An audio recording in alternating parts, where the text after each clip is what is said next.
Very good day. To start, I would like to introduce myself. I am Associate Professor Babak Ziyae. Currently, I'm serving at Faculty of Entrepreneurship, University of Tehran. Today, I would like to share an important topic with you in the realm of entrepreneurship. As you can see, the title of my lecture is Drivers of Entrepreneurship in the Current Climate and Key Underpinnings for Entrepreneurial Resourcing. Entrepreneurship is the ability and readiness to develop, organize, and run a business enterprise along with any of its uncertainties in order to make a profit. According to Schumpeter in 1934, entrepreneurship is a driving force of innovation and more generally an engine for economic development. In other view, in economics, entrepreneurship connected with land, labor, natural resources, and capital can generate a profit. The entrepreneurship vision is defined by discovery and risk-taking and is a part of a nation's capacity to succeed in an ever-changing and more competitive global marketplace. But another question, how entrepreneurship works? In this slide, you can see 5 different subjects: opportunity recognition, idea generation, feasibility studies, business model, and finally launching a business. But what is opportunity recognition as a first step?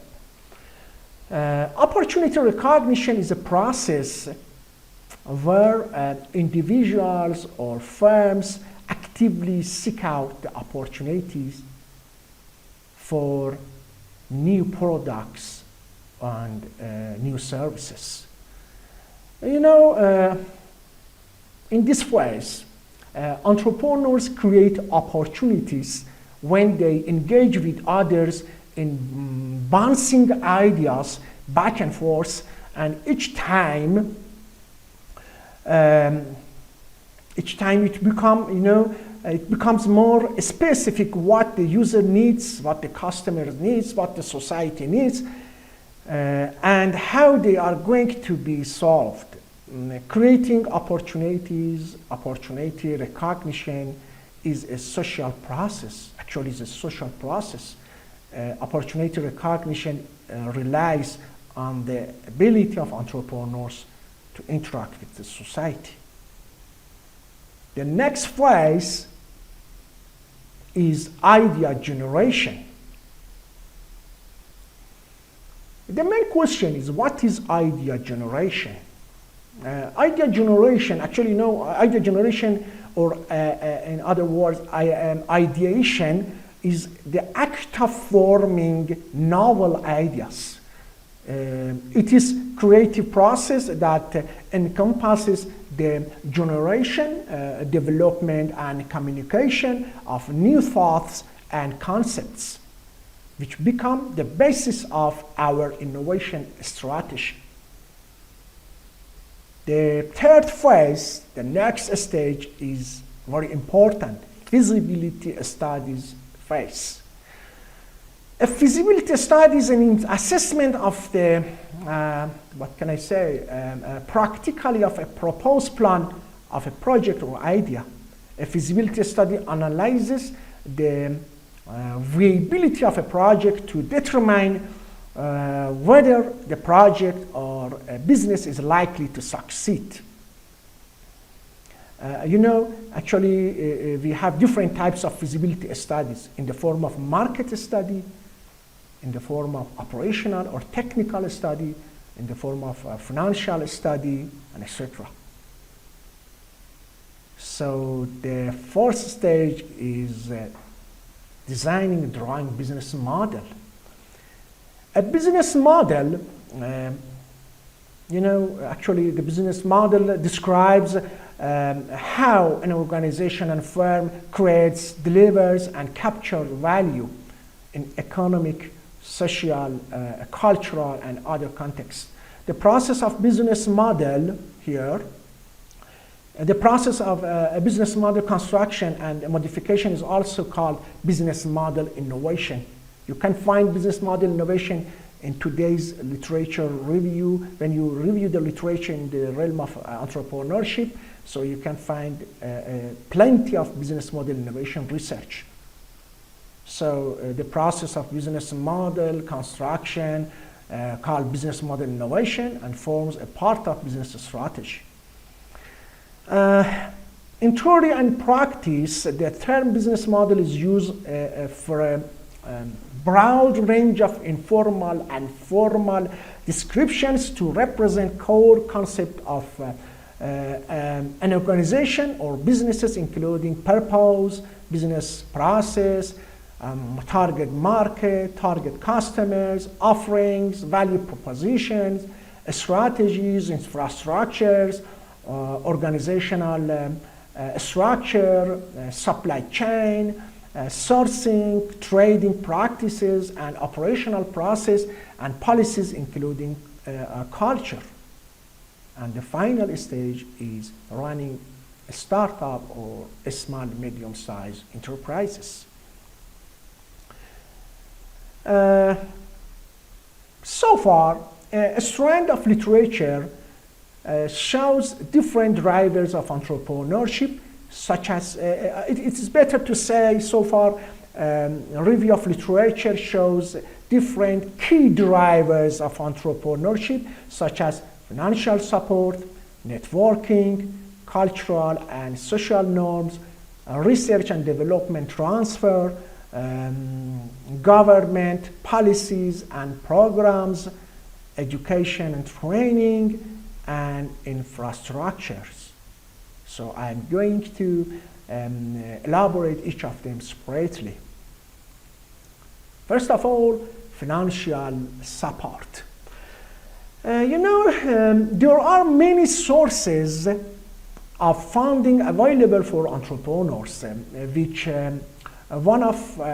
one is the best for our company. For example, family, friends, and fools, loan, business angel, investor angels, crowdfundings, and etc. But question is, what is family, friends, and fools for financing? Before we start approaching professional investors, it might be worthwhile to try to raise some funding within our network of family, friends, and fools. These are often people from our family, from our community, from our city, or from maybe social networks who are close to us, and mainly they want to invest because they have faith in our novel idea. The second one is business angels or angels. What can I say? Angels are experienced entrepreneurs who have some funds, they have money, enough money, they have funds available, and they want to invest those money in new companies to help other entrepreneurs succeed in their business. The third method for financial support is crowdfunding. With crowdfunding, the crowd finances the funding need of a company. Usually, crowdfunding is performed via an online platform such as Kickstarter or Rothschild, where entrepreneurs offer investment opportunity on one side of the platform, and on the other side of the platform, a large group of people invest their money. They put their capital on the entrepreneur's ideas to meet the entrepreneur's investment need. The second driver of entrepreneurship is government policy and programs. Of course, government can play an important role and critical role in fostering and pushing new ideas that the government can support. idea in university, in high school, in the society, in different form of idea related to novel startups, and the government can encourage new ideas. Another driver for entrepreneurship is education and training. The fourth generation of university is called Entrepreneurial University, and each year you can find Entrepreneurial University winner, particularly in the United Kingdom, in England. Different prestigious university in the UK, usually university in the UK win the prizes and rewards related to Entrepreneurial University. Another driver for entrepreneurship is R&D transfer. Research and development transfer. According to the Global Entrepreneurship Monitor conceptualization, R&D transfer, or in other words, technology transfer, is the extent to which national research and development will lead to new commercial opportunities and is available to small and medium-sized enterprises for accelerators or for startups. The next key driver of entrepreneurship is internal market openness. Market is open to new and growing firms, but cost to enter new markets may be beyond the capabilities. So we have to consider the role of internal market openness to our new ideas. Another key driver of entrepreneurship is commercial, professional, and physical infrastructure. So we need to know about the main infrastructure that we do need to push entrepreneurial ideas, to help entrepreneurial activities, and to foster entrepreneurial orientation in our community. Another concept is very important. It's very crucial for entrepreneurship, and it's a key driver for entrepreneurship. It's cultural and social norms. Thinking structures emerge in response to interaction between individuals and environmental conditions. The entrepreneurial journey, comprises a series of sequential steps and institution of information through action and interaction within what we say entrepreneurial ecosystem, which becomes embedded in the final product. Trust social capitals are important parts of the entrepreneur's environment, and the trusted social capitals are very important part of an entrepreneurial ecosystem.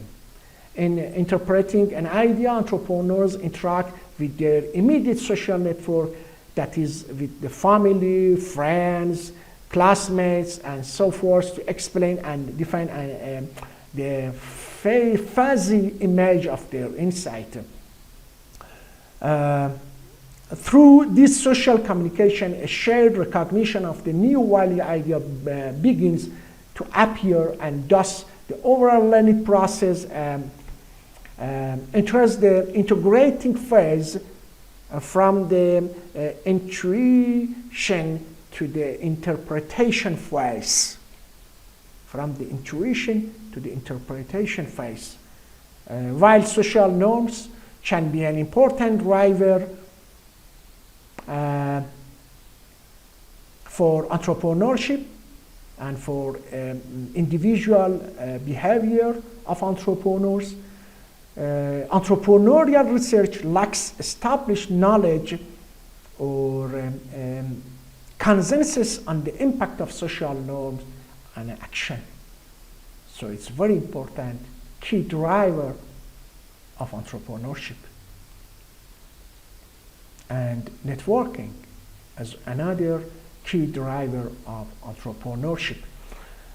First of all, I have to define the term of networking. What is the meaning of networking? The term networking in entrepreneurship refers to creating and maintaining social contacts that can help businesses meet their needs. Nowadays, one of the most important things that entrepreneurs have to think about a lot is to strengthen, to empower their networks. Furthermore, it's been said that businesses is all about who you know.